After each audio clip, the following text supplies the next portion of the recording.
Thank you, Vijay. Good evening, ladies and gentlemen.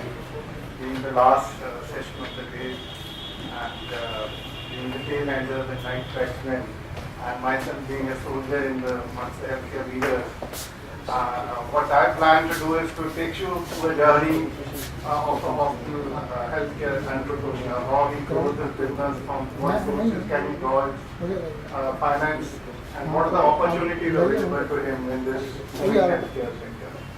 So as you are aware that most of the healthcare sector is in private hands. It's a fragmented, a large number of beds in private nursing homes which are less than 30 bedded. So most of the money is pooled by the individual himself or by a couple or his close friends. Then as his business grows, he can get into partnerships. The next opportunity is, which is the mainstay or the pillar of the healthcare finance, is the venture capital or private equity. So there are a large number of private equity funds. Almost every bank has got a private equity arm, and it's the most significant way in which the healthcare is investing into the into the healthcare sector. Then see the problem for going into a public limited company or a listed company is that to launch an IPO there are a lot of administrative hassles. And you saw the Vocert IPO in Jan of 2008 biting the dust, and kind of administrative requirements are required, accountability requirements towards shareholders. So that is one prohibitive factor, that for any company to grow beyond certain size healthcare organization to become a public limited company, these are the major barriers that they have to overcome, that they have to reach a certain critical mass where they could launch an IPO.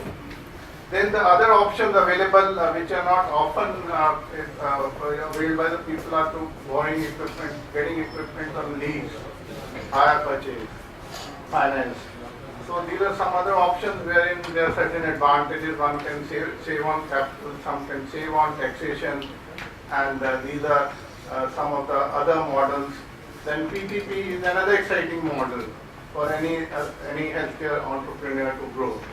Through the certain vehicles, he can create entities, he can create, and leveraging the infrastructure of healthcare facilities which is available with the government, and providing the expertise of operating or efficiently managing that infrastructure. So that is one way forward, that is the PPP. Then another mode of financing healthcare services is the external commercial borrowings.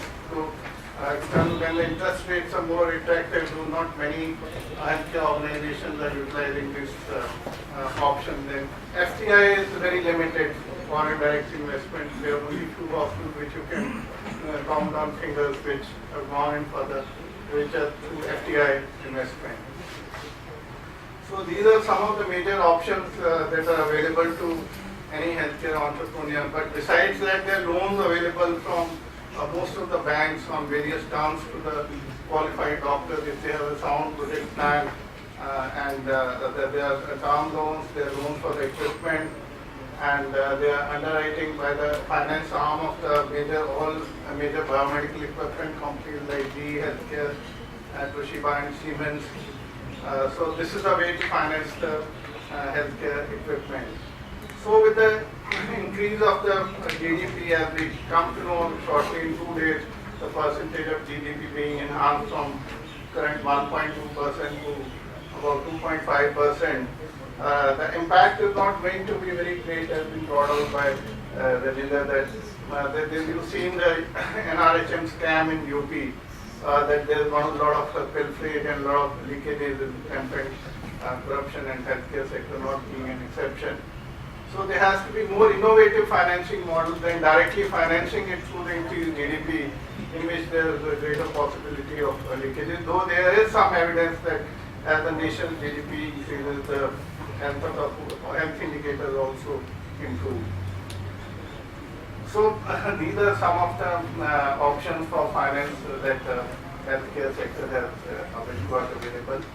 And certainly there is a need for more to make it a infrastructure sector, to give more tax incentives, to exempt the more these provide more rebate and for example, on customs duty, on import of equipment, life-saving equipment, life-saving drugs, and so on and so forth, which we hope to be coming forward in the budget in the next 2 days, which will enhance the options to finance any healthcare entrepreneur. So those are my views on financing the private healthcare sector.